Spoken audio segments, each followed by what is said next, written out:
ก็ยกมือ10 นิ้วกราบนอบน้อมวันตาน้อมระลึกถึงอย่างคุณขององค์สมเด็จพระสัมมาสัมพุทธเจ้าผู้สูงล้ำคุณพระธรรมคำสอนของพระองค์ผู้สูงส่งคุณพระสงฆ์สาวกของพระองค์ผู้ประเสริฐรวมก่อให้เกิดเป็นพระรัตนตรัยที่เป็น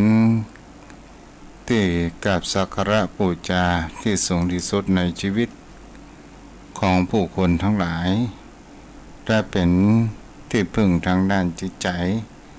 ในการดำเนินชีวิตสูงเสียงเก้าของข้าพเจ้า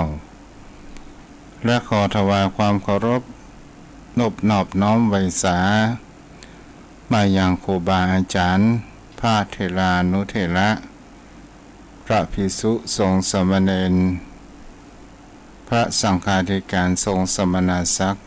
บัณฑิตนักปราชญ์ท่านผู้มีความรู้ทุกท่านและขอเจริญมายังโยมพ่อโยมแม่อันมีพ่อหมอนแม่หมอนพ่ออุ้ยแม่อุ้ย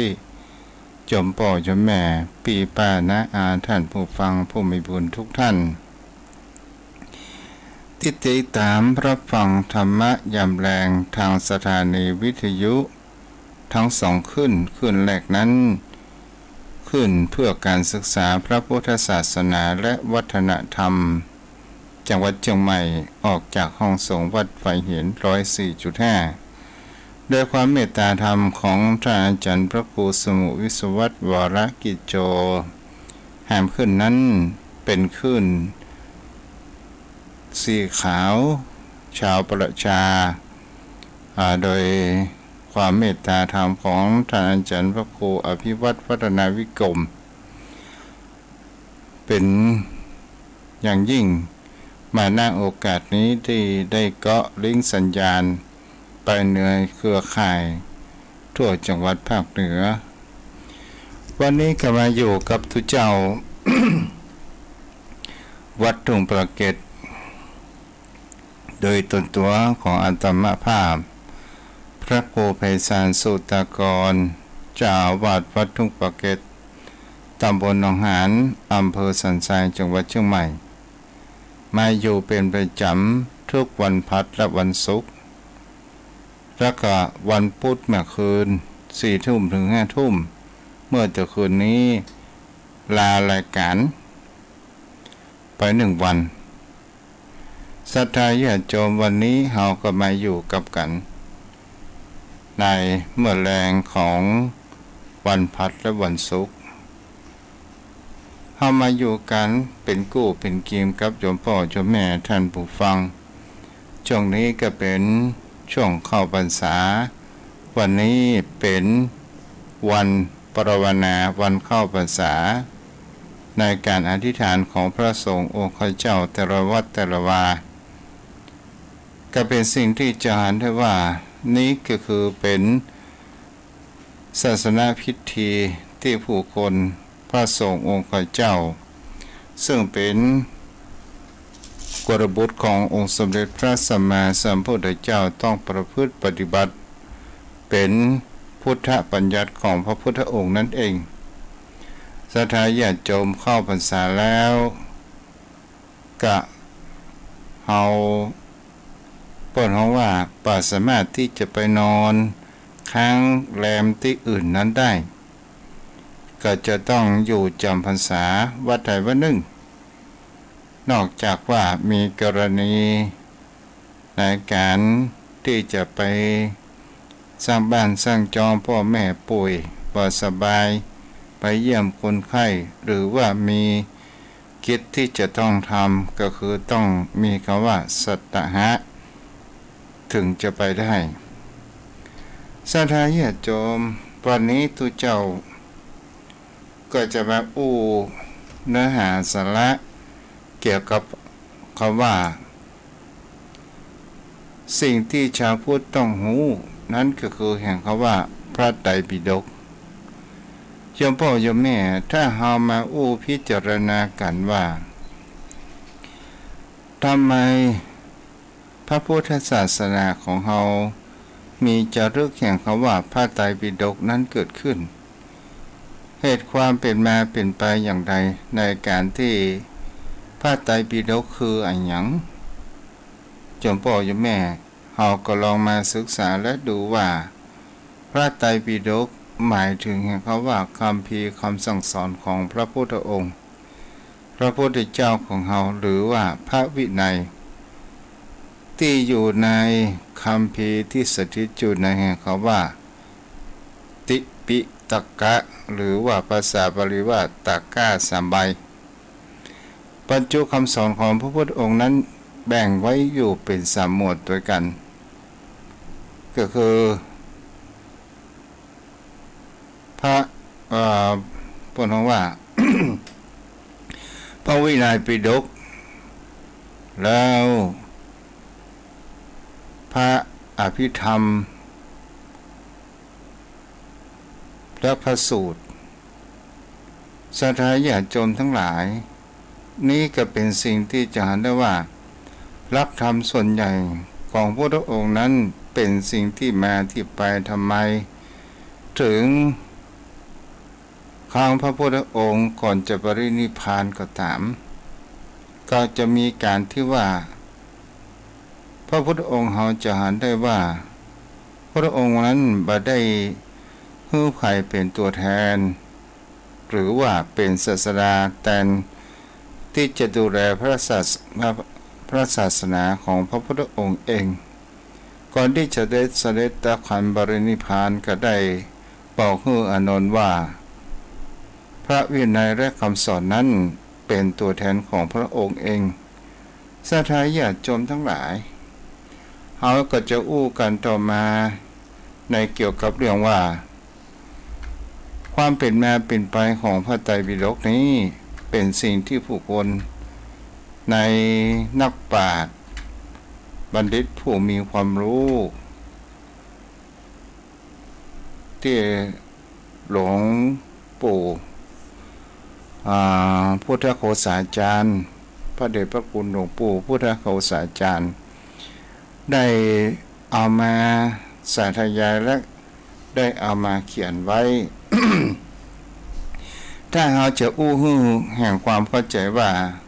พระพุทธศาสนาของเราที่เป็นฝ่ายเถรวาทที่เรายอมรับโดยการทั่วไปนี้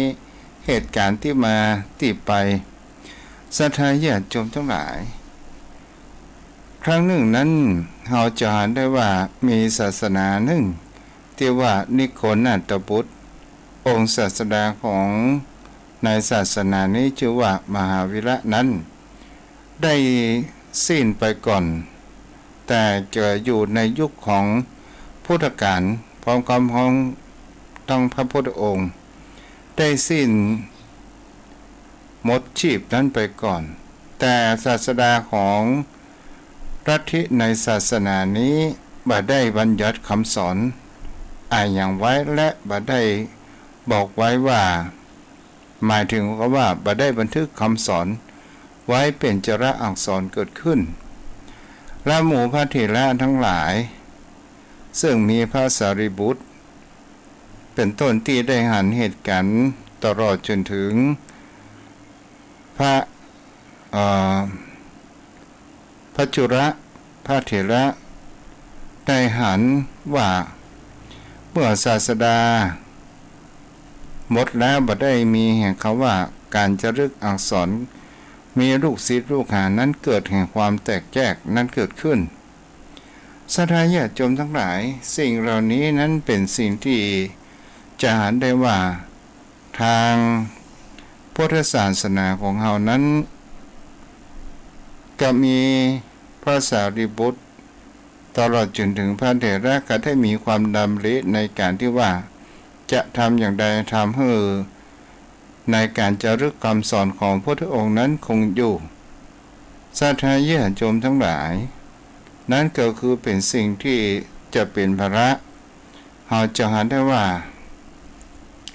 พุทธบริษัทของเราแล้วเราก็มาดูแห่งเขาว่าพุทธศาสนากับปรัชญาเป็นอันเดียวกันหรือไม่ ในที่นี้เพิ่นก็ได้กล่าวถึงเขาว่าในพระไตรปิฎกเป็นการเฮาจ้องเป็นการต้องแยกฮื้อแห่งเขาว่าระหว่างปรัชญากับศาสนาคือมันเป็นเรื่องออกจากกันปรัชญานั้นเป็นเรื่องของการคิดหาเหตุหาผลมันก็มีลักษณะคล้ายคลึงกันกับธรรมของพระพุทธองค์และก็มีคนถกเถียงกันว่าเป็นเรื่องเหตุผล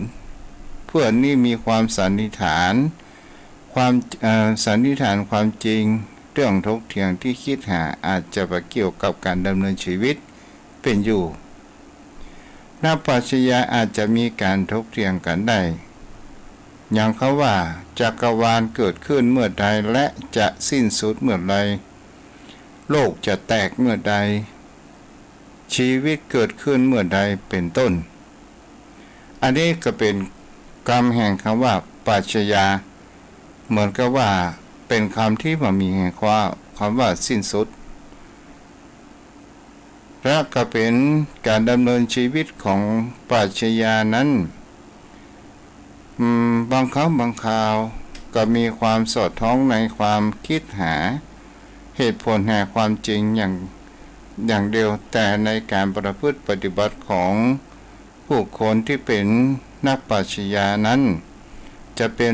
เจ้าลัทธิอย่างต่างๆก็ตามบางครั้งบางคราวเกิดแห่งความถกเถียงว่าปรัชญาบางคนนั้นอาจจะคุ้มดีคุ้มร้ายบางคนก็มีสัมมาเรเทเมาบางคนนั้นก็มีความทุกข์จนฆ่าตัวตายอันนี้ก็คือชีวิตของนักปรัชญาต่อมาแต่ศาสนา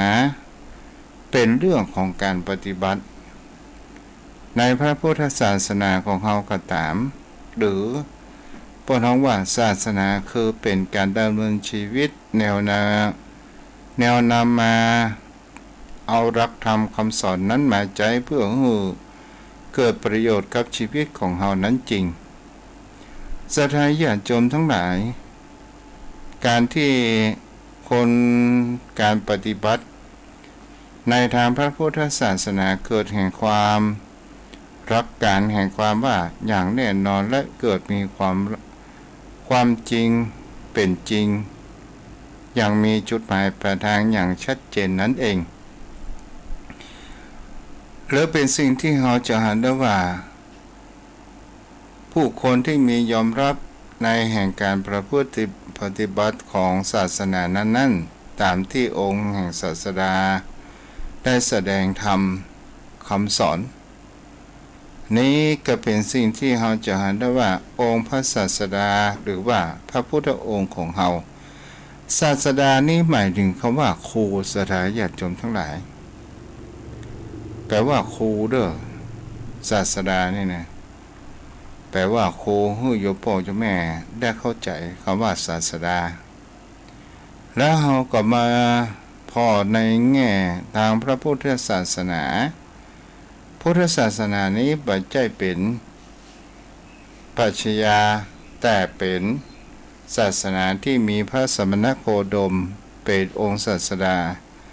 ชาวพุทธทุกคนนั้นมีความเชื่อในการตรัสรู้ของพระองค์ในการดำเนินชีวิตเมื่อถึงที่สุดนำไปสู่แห่งคำว่าเป้าหมายของชีวิตก็คือความหลุดพ้นจาก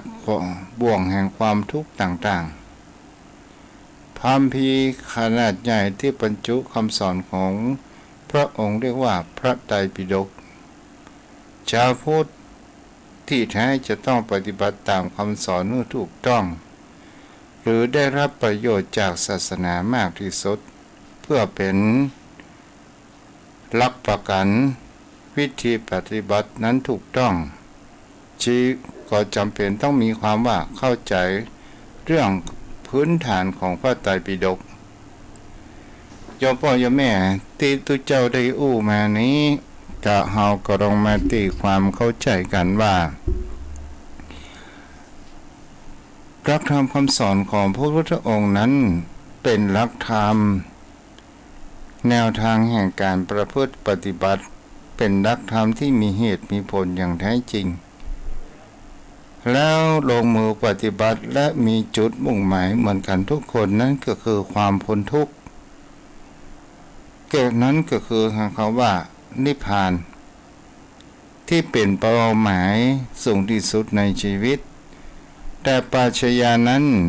เป็นคนที่มีความรู้เหตุรู้ผลแต่ไปได้ลงมือทำบางครั้งบางคราวเป็นคนที่มีความคิดมากอย่างกับไก่กับไข่อันอย่างเกิดก่อนกันอย่างจักรวาลนี้ใครเป็นผู้สร้างแต่พระพุทธองค์บอกว่ามันเป็นโลกอาจินไตยคิดไปก็จะเป็นบ้านั่นเองนี่แหละศรัทธาญาติโยมทั้งหลายคำว่าพระไตรปิฎกซึ่งเป็นสิ่งที่มีความหมายกว้างๆเกิดขึ้นในแห่งคำว่าพระพุทธศาสนาโดยเฮาทั่วไปจะหมายถึงความกว้างๆรวมตั้งแต่หลักธรรมคำสอนพระสงฆ์องค์กรสถาบันกิจการจนไปถึงศาสนสถานและศาสนวัตถุทุกอย่างอันนี้ก็คือพระพุทธศาสนาของเราจะเป็นศาสนธรรมคำสอนเป็นสิ่งที่ผู้คนเหล่านั้นจะหาได้พระพุทธศาสนาของเราเนี่ยโยมพ่อโยมแม่ถ้าเราอธิบายกันว่าเป็นคำสั่งสอนของพระพุทธองค์นี่ก็คือเป็นตัวแท้ที่จริงถ้าบุคคลผู้ใด ได้ประพฤติปฏิบัติธรรมตามหลักธรรมคำสอนของพระพุทธองค์นั้นก็เหมือนกับว่าเฮานะ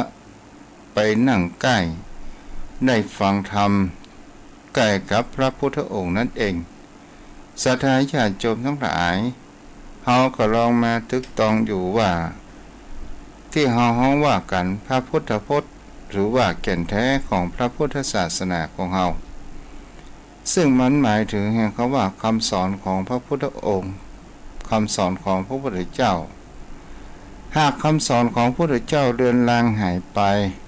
แม้ถึงจะมีบุคคลกิจการศาสนสถานและศาสนวัตถุใหญ่โตมโหฬารมากมายเท่าใดก็ตามก็ถือว่ามามีพระพุทธศาสนาตรงกันข้ามแม้ว่าสิ่งที่เป็นรูปธรรมทางรูปธรรมทางภายนอกตนตัวของเฮาถึงมันมีมากมายเหมือนที่ทุกเจ้าได้เกี่ยวกับว่าศาสนสถานศาสนบุคคลศาสนวัตถุต่างๆถึงมีน้อยแต่ยังมีพระธรรมคำสอนของพุทธองค์อยู่นี่เรียกว่าพระพุทธศาสนาของเรานั้นบ่ได้จางหายไปจากโลกใบนี้ ความรู้แห่งคำว่าพระพุทธศาสนาโดยเหตุดังนี้ก็คือว่าการดำรงรักษาอยู่รักษาพระพุทธศาสนาอย่างแท้จริงจะต้องมีแก่งแห่งคำว่ารักษาคำสอนของพระพุทธองค์ผู้ที่จะมีการรักษารับธรรมคำสอนพระพุทธพจน์ของพระพุทธองค์นั้นก็คือเฮามาพอแล้วมันจะมีแห่งคำว่าพุทธพจน์อันเป็นดำรัสของพระพุทธเจ้าที่จะแสดงธรรมและบัญญัติแห่งคำว่าวินัยก่อนที่พระพุทธองค์ปรินิพพานบ่นานเท่าใดพระพุทธองค์นั้นพระพุทธเจ้าได้ตรัสเองไว้ว่าและก็ประทรงตั้งพระภิกษุองค์ใดเป็นศาสดาแทนพระองค์เมื่อพระองค์ปรินิพพานล่วงดับไปแล้วแต่ได้ทรงมอบหมายให้จะพูดหูกันว่าพระธรรมวินัยนี้เองที่เป็นศาสดาแทนของพระองค์จะพูดจำนวนมากถึงกับจะจำพระพุทธพจน์ภาษาบาลีได้ว่าโยวาโยโวอานันทมยาธัมโมจะวินัยนะโยจะเทสิโตปัญญัติ ยะตาปัญญัตโตโสวามัจจเตนะสัทธาเจเยนะสัทธาดูก่อนอานนท์ธรรมและวินัยใดที่เราได้แสดงแล้วและบัญญัติไว้แล้วแก่เธอทั้งหลายธรรมและวินัยนั้นจะเป็นศาสดาเธอทั้งหลายโดยการที่เราล่วงลับไปแล้วนี่คือคำพระพุทธพจน์ศรัทธาญาติโยมทั้งหลายและก็เป็นสิ่งที่ผู้คนเฮาทั้งหลายเหตุการณ์ที่เหมือนกับทุกเจ้าได้อู้ไปแล้วข้างต้นว่าถ้าว่าครูบาอาจารย์พระเถระของพระพุทธการมามีแห่งปัญญัติแห่งคำว่ารับธรรมวินัยพระพุทธพจน์ของพระพุทธองค์ไว้ป่านนี้พุทธศาสนาของคนเฮานั้นก็คงจะมีความเสื่อมสลายไปในที่สุดเพราะว่าเป็นสิ่งที่จะได้ว่าศาสนาอื่นที่ว่านิโคนาตบุตรหรือว่าศาสนาเซนซึ่งมีพระมหาวีระเป็นองค์ศาสดาจะมีรักคล้ายคลึงในการประพฤติปฏิบัติคล้ายคลึงกับพุทธศาสนาของเราเช่นเดียวกันแต่พวกเจ้าศาสดาของศาสนาเชนนั้นหรือว่านิโคนันตบุตรก็บ่ได้บัญญัติหลักธรรมคำสอนของศาสดาเกิดขึ้นและเกิดมีการถกเถียงในเรื่องคำสอนของศาสดาตัวเองก็เลยเกิดมีแห่งความแตกแยกไปต่างๆนานานั้นเกิดขึ้นว่านี้เป็นอันนี้บัจแจกคำสอนของศาสดาอันนี้เป็นคำสอนของศาสดาอย่างนี้เป็นต้นเฮามาดูว่าฝ่ายพุทธศาสนาของเฮาก็ตามที่มีพระเถระอันมีแห่งเขาว่าพระสารีบุตรพระจุนทะผู้ได้รับฟังเหตุการณ์ของศาสนาเซนนั้นเกิดขึ้นก็มีความคิดว่าถ้าเฮาประจัดหมวดหมู่มันก็คงจะมีความกระจัดกระจายแห่งหลักธรรมคำสอนเกิดขึ้นก็เลยในการที่ว่าอยากจะมีแห่งคำว่าสังคายนาธรรมนั้นเกิดขึ้นศรัทธาญาติโยมทั้งหลายในที่นี้ในเนื้อธรรมของพระพุทธองค์นั้นมีเนื้อหาใหญ่ๆรวมกันทั้งสามสูตรหรือว่าเปิ้นฮ้องว่ามี 84,000 พระธรรมขันธ์แล้วก็แยกออกไปตามที่เปิ้นได้พิมพ์พระวินัยปิฎกแยกออกกันมี4ที่เป็นพิมพ์ด้วยอักษรไทยบ้านเฮานั้นแยกออกเป็น45เล่มเพื่อหมายถึงว่าระยะเวลา45พรรษาแห่งพุทธกิจของพระพุทธองค์นับรวมได้ฉบับของสยามรัฐ 22,379 หน้าแล้วเราก็มาดูว่าศรัทธาญาติโยมเป็นสิ่งที่โยมพ่อโยมแม่เราจะหากันได้ว่านี่ก็คือเรามาอู้ถึงแห่งความหมายตู้เจ้ามาอู้ถึงแห่งคำสอนของพระพุทธองค์ศรัทธาญาติโยมทั้งหลายในการที่เพื่อจะให้ชาวพุทธของเรานั้นเกิดมีความตื่นตัวในการที่มาให้เรานั้นเดินทางหลงผิดทางในการดำเนินชีวิตของผู้คนเฮาแต่สังคมเฮาเป็นสิ่งที่เฮาจะเห็นได้ว่าบางครั้งบางคราวคนเฮานั้นไปหลงอิทธิฤทธิ์มากกว่าที่จะไปหลงคำสอนในการประพฤติปฏิบัติศรัทธาญาติโยมทั้งหลายอิทธิฤทธิ์นี้เป็นสิ่งที่ผู้คนเฮานั้นจะเห็นได้ว่า เป็นสิ่งที่ก่อให้เกิดปาฏิหาริย์ก่อให้เกิดอันหยังว่องไวจะเป็นคาถาอาคมต่างๆถามว่ามันเป็นสิ่งที่มีจริงหรือไม่ก็บอกได้ว่าเป็นสิ่งที่มีจริงแต่พระพุทธองค์นั้นบ่ได้สรรเสริญบุคคลที่จะมีแห่งคำว่าอิทธิฤทธิปาฏิหาริย์ก็คือหมายถึงพระอริยสงฆ์ผู้ปฏิบัติดีปฏิบัติชอบผู้ดีได้ประพฤติปฏิบัติแห่งได้อภิญญาต่างๆจนถึงเป็นอริยบุคคลจะอยู่ซื่อๆเพื่อจะแสดงฤทธิ์อิทธิปาฏิหาริย์นั้นก็คงจะบ่มีบางครั้งบางคราวผู้คนเหล่านั้น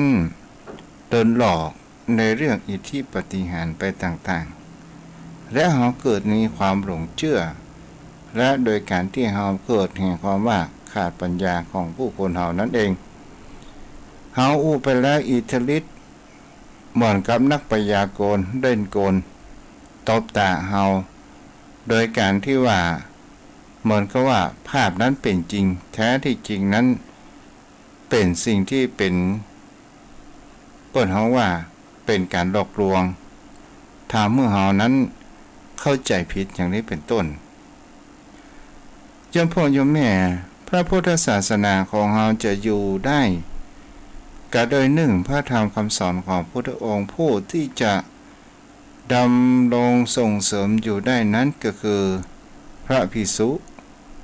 พระภิกษุณีอุบาสกอุบาสิกาเรียกว่าบริษัททั้งสี่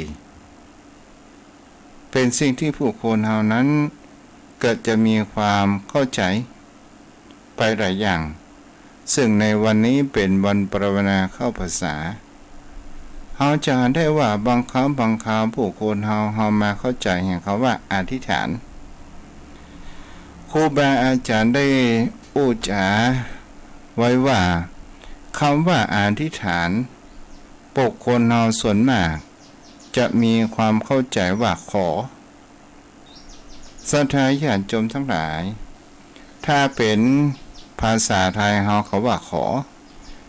บางครั้งบางคราวเราจะรับพรไหว้พระอันอย่างก็ตามเราจะอธิษฐานขอมาให้มีโรคภัยไข้เจ็บต่างๆนานาขอให้มีโชคมีลาภอันอย่างก็ว่ากันไปคำว่าอธิษฐานที่แท้จริงเป็นสิ่งที่แห่งคำว่าความตั้งมั่นเหมือนกับคำว่าวันนี้จะอธิษฐานเข้าพรรษามีความตั้งมั่นในการที่ว่าอธิษฐานว่าจะอยู่ในวัดนี้จำพรรษาในวัดนี้ทั้ง3 เดือนจะบ่ไปนอนที่อื่นที่ไกลใดๆทั้งสิ้นและบางท่านบางคนก็มีอธิษฐานแห่งเขาว่ามีความตั้งใจ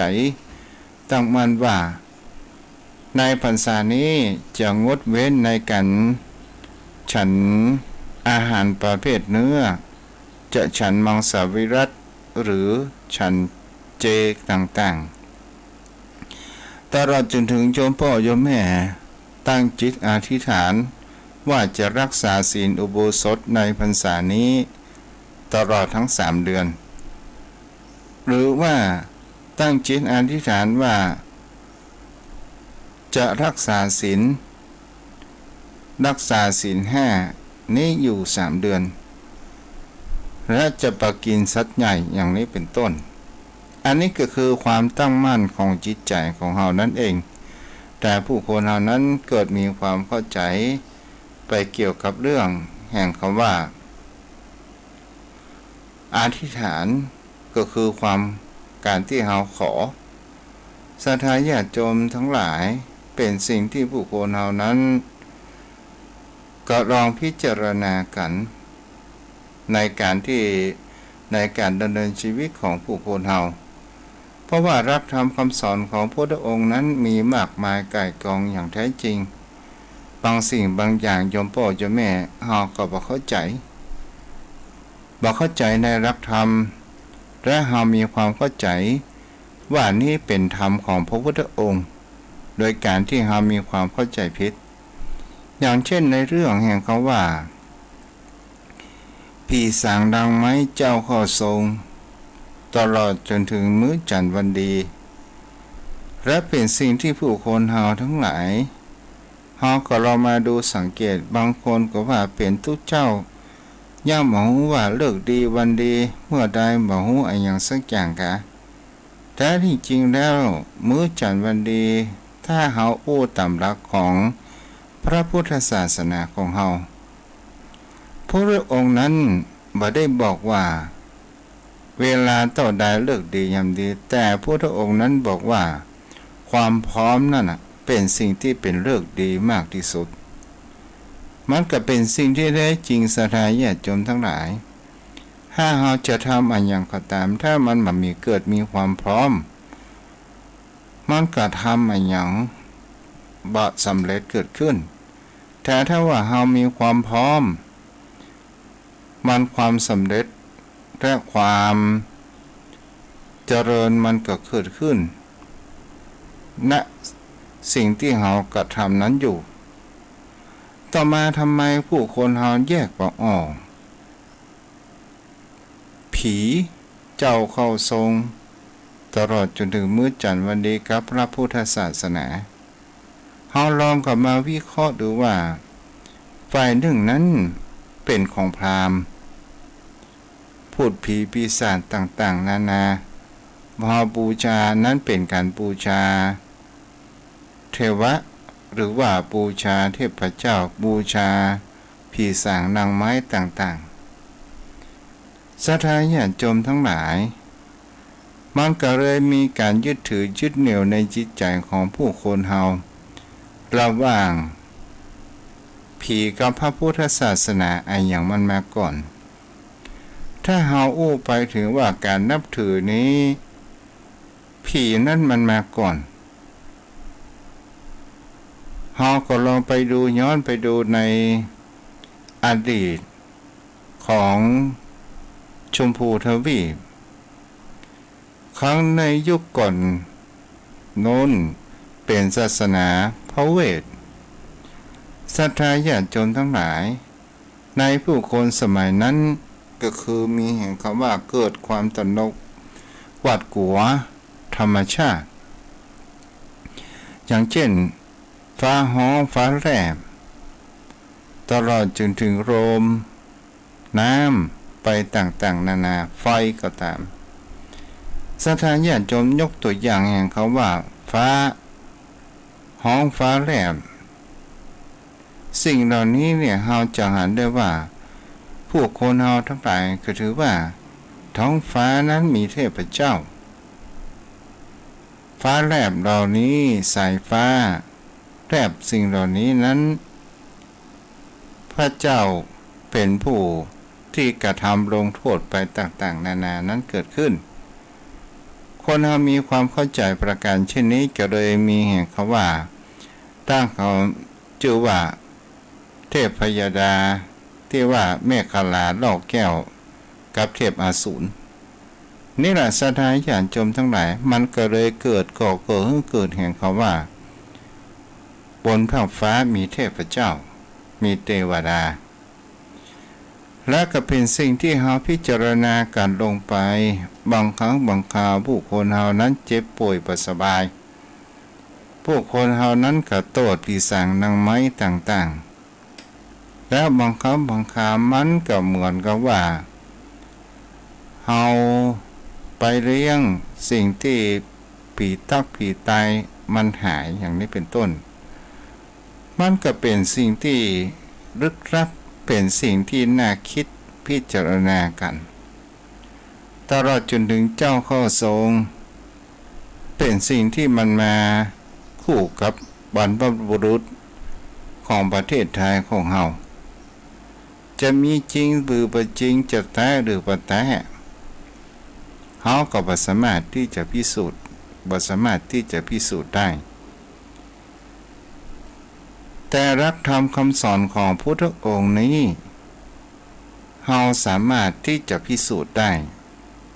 โดยการที่เราลงมือปฏิบัติถึงเราจะมีความรู้ มากมายไก่กองอย่างใดก็ตามทางด้านปริยัติถ้าเฮาบ่ลงมือประพฤติปฏิบัติมันก็ไร้ค่ารักธรรมคำสอนของพระพุทธองค์พระพุทธศาสนาของเฮาในยุคปัจจุบันเฮาจะเห็นได้ว่าผู้คนนั้นห่างจากศีลธรรมกันบางครั้งบางคราวก็มีความเข้าใจว่าถ้าอู้ถึงธรรมจะอู้หมายถึงแห่งคำสอนของพระพุทธองค์บางครั้งบางคราวก็มีความเบื่อหน่ายศรัทธาญาติโยมเฮาก็ลองมาสังเกตและพิจารณาดูว่าคนเฮาถ้ามีความสุขสบายใจและเกิดมีความหลงว่าเหมือนชีวิตนี้จะเป็นอมตะแต่วันเวลาผ่านไปถ้าเฮาเกิดความทุกข์เจียนตายศรัทธาญาติโยมทั้งหลายและเฮาจะหันชีวิตนี้มีค่าและเฮาจะหันหลักธรรมคำสอนของพระองค์นั้นมีประโยชน์ที่จะเป็นเสบียงทรัพย์ทำให้เฮานั้นไปถึงจุดมุ่งหมายแห่งความสุขอันเป็นนิรันดร์อย่างแท้จริงในผู้คนเฮานั้นไปหลงแห่งเขาว่ากูมามีโรคภัยไข้เจ็บไอ้อย่างมาเบียดเบียนหารู้ไหมว่าพระองค์บอกว่าร่างกายนี้เป็นรังแห่งโลกถ้าว่าเฮาบอกคับปกครองบ่ดูแลมันอย่างดีก็จะทำให้ร่างกายของเฮานั้นเกิดพยาธิเข้ามาใกล้อย่างแน่นอนบางท่านบางคนนั้นเปิ้นเขาว่ามีความหยิ่งในความรู้ความหยิ่งในตระกูลความหยิ่งในยศและศักดิ์ศรีหยิ่งในความรู้ศรัทธาญาติโยมทั้งหลายเฮาจะเห็นได้ว่าบุคคลที่เฮาบ่ฟังธรรมกันบ่นำรักธรรมคำสอนของพระองค์ไปใจก็เพราะว่ามีความหยิ่งหรือว่าความหลงในความรู้ตัวเองว่าตัวเองนั้นเป็นคนที่มีความรู้ไปเสียทุกสิ่งทุกอย่าง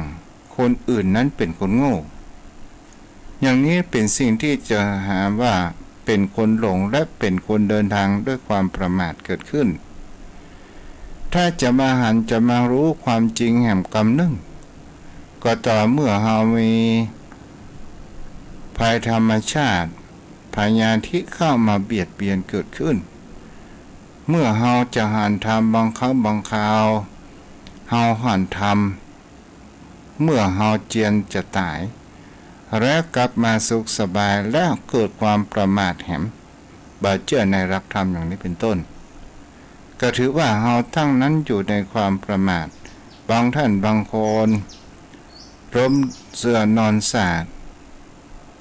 จะหันทำแห่งกรรมก็ต่อเมื่อ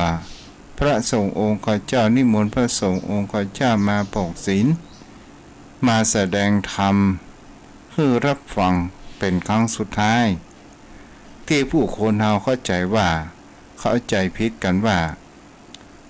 พระสงฆ์องค์ข้าเจ้าเป็นผู้พูดเขาว่าผู้ประหารชีวิตพูดเขาว่าอย่างผู้ประหารเพชฌฆาตแท้ที่จริงแล้วก็เป็นสิ่งที่ผู้คนเฮานั้นปัจจัยเลยถ้าเข้าใจอย่างนี้ผิดแล้วก็มาวกมาอู้เรื่องสิ่งที่มันอยู่ใกล้ตัวบางครั้งบางคราวคนเฮานั้นคิดมาหูอย่างเขาว่างานมงคลกับอวมงคลงานมงคลก็คืองานที่มันเป็นมงคลมังคละกับบ้านกับจองอวมงคลก็หมายถึงเป็นสิ่งที่เป็นงานบ่ค่อยดีงานขาวดำอย่างนี้เป็นต้นและบางท่านบางคนมีความเข้าใจไปแห่งประการว่าถ้าว่าเป็นงานขาวดำงานถึงเวลาวันเก็บดอกเปิ้นมีคำว่าสังฆะบางท่านบางคนเกิดความเข้าใจว่าไล่ ไล่วิญญาณที่ตายไปแล้วออกจากบ้านจากจองต่างๆนานานั้นเกิดขึ้นเพื่อมีความเข้าใจใหม่ว่าคำว่าสังฆะนี้ก็คือทำล้างสิ่งที่บดี และทำให้สิ่งที่ดีมาเหมือนดังเดิมนี่แหละศรัทธาญาติโยมทั้งหลายบางครั้งบางคนก็บอกว่าเจริญพุทธมนต์สังฆะ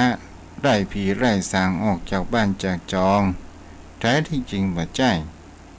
เป็นการทำให้เป็นมงคลเกิดขึ้นมันก็คือเป็นการทำบุญอุทิศนั่นแหละนี่แหละศรัทธาญาติโยมบางครั้งบางคนว่าล่านี้หยังป่อเฮาแปลงบ้านตึงหลังมาหลายอย่างมานิมนต์มาละอย่างนี้เป็นต้นบางคนก็เกิดมีความเข้าใจในทางที่ผิดไปต่างๆนานาว่าบางครั้งบางคราวเอาแส้มาเอาฝ้ายมาขึงแวดปันแวดจองเนี่ยพ่อแม่เฮาก็ไม่ได้เข้าแล้วกะอันนี้ก็เกิดความเข้าใจผิดทำเมื่อมันเป็นมงคลบรรดาศรัทธาญาติโยมทั้งหลายนี่แหละผู้คนเอาบางครั้งบางคราวเกิดมีความเข้าใจผิดเกิดขึ้นเนาะต่อมาคำว่าโสมาขันธ์แก้วทั้งสามโยมพ่อโยมแม่เฮาก็ลองมาตึกตองว่าทำไมโสมาขันธ์แก้วทั้งสามกันเดจะให้พ่อหนานได้ได้จ่าได้ฟังเด้อพ่อหนานสัญญาณขอโทรศัพท์เข้ามาได้เนาะสุมาขันธ์แก้วทั้งสามมันหมายถึงอย่างใดเด้อเนาะสุมาขันธ์แก้วทั้งสามจำเป็นต้องทุกคนหรือไม่เนาะถ้าคนมาวัดกับมาวัดเขาจำเป็นขนาดไหนโทรเข้ามาได้เด้อเพราะนั้นต่างป่านี่เนาะ0631639950อนุโมทนากับโยมแม่ที่ติดตามรับฟังมีหลายท่านเด้ออนุโมทนาแม่จันเพนคำโพธาแม่จันเปงแม่ทองคำที่วงคำพี่สมสายเขียวดีแม่อ้อยอรพินอนุโมทนาตัวเนาะที่รับฟังกันเด้อเจริญพรพ่อนั้นครับขอกราบแต่ใต้ไว้สาในเมตตาบารมีธรรมท่านพระคุณเจ้าด้วยความเคารพอย่างสูงครับท่านพระคุณเจ้าที่ท่านเจ้าว่าสุมาขันธ์แก้วทั้งสามนี่ครับมันจำเป็นต้องทุกคนหรือไม่หรือว่าคำว่าสุมาอย่างเช่นว่าบุคคลที่มาวัดมาวาควรสุมาหรือไม่คนที่บ่ได้มาวัดมาวาควรสุมาหรือไม่เพราะนั้นชี้แจงตีความหมายกันเด้อตามความเข้าใจของเก้ากับผมนะครับท่านเจ้าถ้าว่าพีนท่านเจ้าก็บอกเลยเนอะว่านี่บัดใจเนอะท่านเจ้ามีภูมิความรู้ปัญญานักกว่าผมถ้าคนบอกไปวัดมันต้องไปสู่มาท่านพระเจ้าพระคุณเจ้ามันบ่มีประโยชน์อย่างมันแบบไปวัดไปวาแบบได้ไปความชั่วก็บ่มีความดีก็บ่ปรากฏอย่างมันบ่ได้ไปล่วงเกินด้วยกายกรรมวจีกรรมมโนกรรมก็คืออันนี้บ่ได้เจาะจงว่าคนใดคนหนึ่งนะครับถ้ามันมืดมาก็คือมันมืดไปก็เพิ่นไปกับโลไปวัดไปวาไปสร้างคุณงามความดีในฐานะที่เป็นเจ้าปุ้นแล้วมันไปอยู่ที่ไหนมันแบบไปวัดมันไปซ่อนตัวอยู่ที่ไหนเพิ่นคงควายสร้างบุญสร้างกุศลเกิดมาในชาตินี้บอกว่าที่ไหนเพิ่นก็ทำเพิ่นก็ไปโมดทานศีลภาวนาเพิ่นก็คงควายเอาตามกำลังอัตภาพของแต่ละท่านละคนแต่ถ้าว่ามาวัดมันมาขอปู่เจ้าฮอดึงไปข้อโหอีเนาะอย่างนี้นะท่านพระคุณเจ้าถ้ามันเศษมันเหลือมันนักเพิ่นครูบาอาจารย์เพิ่นบอกว่าเพิ่นก็แบ่งเป็นทรัพย์เป็นส่วนนึงของพระเถระส่วนนี้เป็นของพระภิกษุสงฆ์พวกก็อุปโลณกรรมเข้าบาตรอุปโลณกรรมพัดคือภัตตาหารนะครับมันมีนักไม่เกินส่วนที่เหลือก็เป็นของศรัทธาญาติโยมนะครับพวกก็แบ่งเป็นทรัพย์เป็นส่วนนะครับแต่ว่ามันเอาโดยพละการโดยอาศัยความอยากความโลภอยากให้ได้อยากให้นี้มันก็ มันก็ว่าตรงๆแล้วมันหนึ่งมันมีสองท่านพระคุณเจ้าก็คือพิษก็คือพิษนั่นนะก็ต้องอู้ว่าเปล่าพิษอ่ะบางคนก็เอาง่ายลำไปท่านพระคุณเจ้าอันนี้ขอเห็นเนยเพื่อนจะอนุญาตโปร่งปันกับบ่ยังบ่ฮู้เพื่อนจะถ้าเทนเน้นน้อยเพื่อนจะได้ฉันโคบบ่โฮู้เอาไปเอาก็เกิดว่าเปิ้นมีความสามารถมากินมาตามได้เฮาก็สามารถกินตามได้ก็บ่ต้องไปขอเพิ่นนะซื้อกินคนเดียวท่านพระคุณเจ้าพระเจ้าที่ทุกเจ้าถามนี่หมายว่าคนประเภทนี้สมควรมาสุมากับแก้วทั้ง3ก็ถ้าคนแบบนี้น่าจะมาเนอะท่านพระคุณเจ้า เพราะว่ากรรมวิบากมันหนักนะเพราะว่ามันลักกินได้เอาของวัดของวาไปแบบได้ไส้แบบได้แตนเนี่ยนะพระคุณเจ้าแต่ว่าถ้าบ่มาเห็นเลยแล้วก็บัลักบัจกบ่เปียบ่ได้เอาของส่งอย่างไปอันนี้ก็บ่ต้องมามันก็ความชั่วบ่มีความปรากฏท่านพระคุณเจ้าแล้วบุคคลที่มาวัดคือบุคคลที่มาวัดเนี่ยบางคนมันเอาไปหรือเอาของไปมาดีมาฟังน้ำฟังธรรมมาสัมผัสถ้ามาฟังน้ำฟังธรรมท่านพระคุณเจ้าคือเปิ้นกลัวเป็นบาปเป็นกรรมนี่ไม่ได้ครับด้วยกายก็ดีด้วยวาจาก็ดีด้วยใจก็ดีกรรมอันใดที่ข้าพเจ้าล่วงเกินต่อพระพุทธพระธรรมพระสงฆ์ข้าพเจ้าขอพระพุทธพระธรรมพระสงฆ์จงได้อดงดโทษแห่งข้าพเจ้าเพื่อการสำรวมระวังในพระสงฆ์ในพระรัตนตรัยในการต่อไปครับบางทีมันไม่ได้เจตนาท่านพระคุณเจ้านี่ประกอบคือสุมาอย่างเช่นมันเป็นถ้ามันเป็นกรรมเล็กๆน้อยๆมันมีขลุละหุมันมีหนักมีเบาท่านพระคุณเจ้าไม่ใช่ว่าสุมาแล้วมันจะเสี่ยงไปกูอย่างกูอันมันก็ไม่ใช่อย่างอ้ามแต่บางอย่างนั้นเป็นกรรมที่เบามันเป็นอันละหุมันไม่ใช่ขลุครับมันเล็กๆน้อยๆประกอบอนุญาตโปร่งป่านมันเป็นอย่างเนยเป็นบาปเป็นกรรมยังถ้ามันหนักล้ำมันก็ว่ากรรมไปตามเหตุปัจจัยท่านพระคุณเจ้าอันนี้ตัวเจ้าหันว่าเหตุแห่งเขาว่าขอขมาก็คือขออโหสิกรรมเนาะแต่บางคนนั้นบอกเคยมาวัดมาว่าบอกเคยที่จะมาร่วมในกิจกรรมอะไรอย่างต่างๆแต่บางคราวก็อยู่บ้านอยู่จองกล่าวว่าไล่พระสงฆ์องค์ข้าเจ้าต่างๆและก็มีความหยิ่งในความรู้ของตัวเองบางคราวมีความหยิ่งในความเพื่อเขาว่าความตระกูลเป็นตระกูลใหญ่อย่างนี้เป็นต้นบางคราวก็มีแห่งคำว่าความหยิ่งในทรัพย์สินอย่างนี้นี่ก็ถือว่าถ้าเป็นประการเช่นนี้ผู้อ่านฟังวางสายไปก่อนสตังให้หมดถ้าประการเช่นนี้เนี่ยเฮาก็ลองพอว่าบุคคลเหล่านี้จะมาหันทำศรัทธาญาติโยมทั้งหลายเพราะว่ามีแห่งคำว่าอวิชชานั้นมันปิดกั้นบังตาก็คือหมายถึงคำว่าหลงในยศถาบรรณาศักดิ์หลงเงินหลงทองหลงความรู้หันว่าตัวเก่านั้นเป็นด็อกเตอร์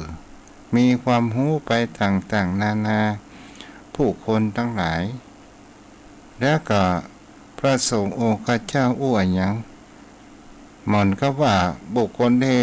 ยกมือขึ้นถามรู้แล้วเนี่ยปากของหูละอย่างนี้เปิ้นฮ้องว่าเป็นคนที่มีความหยิ่งในความรู้เป็นคนที่ไม่ยอมก้มหัวผู้ผ่ายอย่างนี้เป็นต้นเนาะจะผิดจะถูกอย่างใดนี่ก็โยมพ่อโยมแม่พิจารณากันไปภัยจะโทรมาแหมอยากจะได้สนทนาธรรมอย่างกับป้นานเนี่ยมันแตกดีเนาะถ้าโทรคือกำลังอกกำลังใจก็มีอย่างเนาะโยมพ่อโยมแม่เฮาก็ลองมาพูดจากันเพราะว่าในชีวิตนี้เนี่ยผู้คนเฮาก็ลองสังเกตว่าผ่านไปแต่ละวันแต่เฮาได้สร้างอะไรอย่างกับจิตวิญญาณของเฮานั้นพ่องที่เรียกว่าอริยทรัพย์โยมพ่อโยมแม่บ่เท่าจำเป็นว่าจะต้องมีเงินหรือบ่มีเงินก็ตาม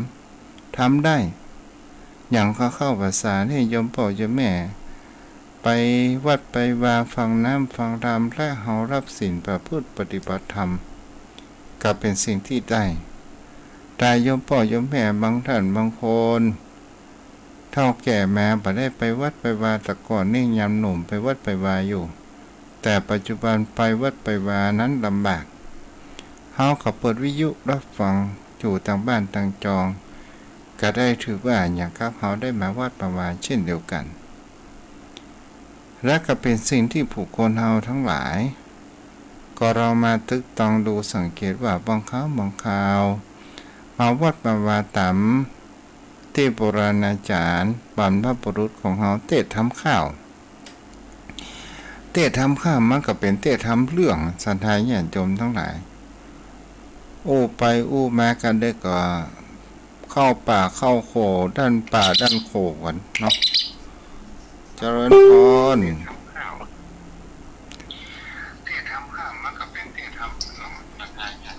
ฮัลโหลไหว้สาเจ้าแม่ปิดวิทยุก่อนนะแม่ขอถามเจ้าขอถามเรื่องสุมาขันแก้วทั้ง3เนี่ยว่าได้ไก่แม่จะไปว่าขันแก้วทั้ง3เนี่ยแม่จะไปฟังกับวิทยุกันแก้วทั้ง3เนี่ยคนไปสุมากับคนที่ใกล้จะตายแล้วใครเป็นคนได้อ่ะน่าคิดเหมือนกันเด้อน่าคิดเจตนาเนาะแต่เพราะว่าคนที่ได้รับตอบก่อนเหรอใครได้สมมุติว่าเพิ่นด่าเฮาแล้วเพิ่นจำคนอื่นมาขอโทษเนี่ยแล้วเฮาจะเอาอย่างใดอ่ะมาพอที่เจตนาเอาพวกนั้นโทรมากับไอ้แม่วางสายก่อนเลยแม่อย่างงั้นเนี่ยวางสายเลยยังจ้าเอาพวกนั้นสายันโทรเข้ามากำเด้อโทรเข้ามากำตอบปัญหานี้กำลังเข้าใจเด้อเวลาจะหมดละหรือว่าสตังป้อนหนานมามีเนาะถ้าเฮาอู้ถึงว่าเจตนาตัวนี้เหมือนกับแม่ได้อู้ผ่านได้ถามว่าอย่างกับว่าคนใกล้จะตายแล้วหมู่ญาติบอกว่าไปสุมาขันแก้วทั้ง3มันเหรอแม่นที่มาวัดมาวาเนี่ยบางคราวพ่ออาจารย์ก็ดีทุกเจ้าก็ดีเอาป้อนหนานมาพอดีตอบกันมั้ยครับกราบไหว้สาครับท่านพระคุณเจ้าครับก็คือมันอย่างอี้นะท่านพระคุณเจ้ายังคนที่เพิ่นเป็นพญาติพญามอู้กันง่ายคือลำบากเนาะใกล้จะดับจิตละก็กอบไปขอสุมาขังแก้วทั้ง3นี่คือลูกหลานไปแตนว่าขอไปสุมาขังแก้วทั้ง3คือสมว่าคือป้าอุ้ยอ้ายเนาะเอาขอสุมาขังแก้วทั้ง3คือป้าอุ้ยอ้ายพวกก็จะไปที่วัดนั้นทุกเจ้าข่อยว่าเนี่ยได้เนาะผมมาสุมาขังแก้วทั้ง3คืออุ้ยครับอุ้ยอ้ายครับลำบากพวกก็จะเอาขันเขาตอกดอกไม้พวกก็จะกล่าวคำสุมาคือก็คือลูกหลานนะไปแตนเปิ้นแล้วเขาตอกดอกไม้แต่ว่าในการสุมาแก้วทั้ง3เนี่ยท่านพระคุณเจ้ามันมีหลายวาระนะครับคืออันนี้สุมาหาคนตายคนที่ใกล้จะตายแต่ว่าถ้ามันเข้าภาษาออกภาษาศีลใหญ่ศีลหลวงฟังน้ำฟังธรรมเปิ้นก็สุมานะครับเทศน้ำเทศเนี่ยเจ้ากายเยนะวาจายะวาเจตสาวาอันนั้นนี่กายเยนะนี่มันก็เป็นสุมาพระพุทธพระธรรมพระสงฆ์ด้วยกายก็ดีด้วยวาจาก็ดีด้วยใจก็ดีกรรมมันที่ข้าพเจ้าล่วงเกินต่อพระพุทธแล้วเปิ้นถามเขาจะไปหลงประเด็นแล้วเปิ้นถามว่าใครจะได้ก็จะเป็นอย่างไรก่อนเจ้าว่าจะกี่ล้อว่าเอาเจตนาเป็นที่ตั้งก็คือลูกหลานไปแตนอุ้ยอ้ายเพราะเปิ้นไปบ่ได้แล้วเปิ้นลำบากแล้วใกล้จะถอดจิตแล้วคือลูกหลานไปขอสุมาเปิ้นกลัวมันไปขำไปกากายความเชื่อเนาะท่านเจ้าความเชื่อของล้านนาอุ้ยอย่างไปยากไปเย็นวิบากอย่างน่ากลัวจะไปวัดไปวาแล้วไปเนี่ยปฏิบัติงามด้วยกายวาจาใจก็ขอไปสู่มั่งเราต้อง3คือลูกคือหลานไปแตนก็ไปแตนในนามของอุ้ยนะครับจ้าแม่น ก็คือในที่นี้ก็คือเป็นสิ่งที่จะได้ว่าที่แม่ได้โทรมานี้ก็คือหมายถึงเขาว่ามันทำให้สบายใจญาติเนาะใช่มันทำให้สบายใจเหมือนเขาไปตามกันเข้าเนี่ยกันอุ้ยอ้ายเพิ่นตายไปแล้วแต่ลูกหลานไปตามอันนี้ตามอุ้ยอ้ายตายละตายทั้งคืนแล้วนี่เจ้าหมดเวลาพอดีหมดเวลาพอดีประดานถ้าไว้สาท่านเจ้าผูกก็มาอู้กันใหม่เนาะอนุโมทนาเด้อประดานเด้อ